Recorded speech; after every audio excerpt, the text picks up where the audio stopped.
Oggi vediamo come preparare una insalatina estiva di ricciola al vapore.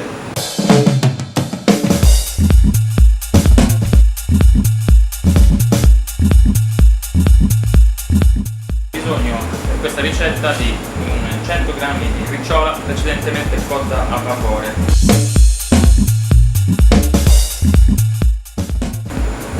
Raccomandabile non cuocere la ricciola troppo, quindi lasciarla umida e bella quasi rosata all'interno. Really flying the music. Okay.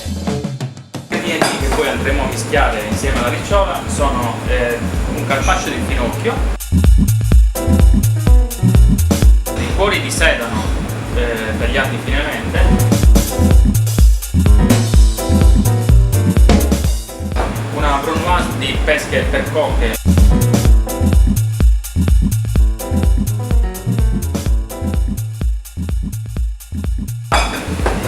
delle pere cotte in questo caso,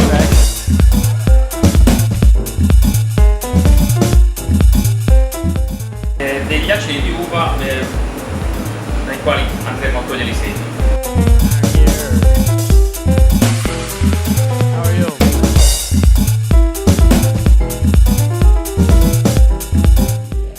Cornia, bella verde, sapida.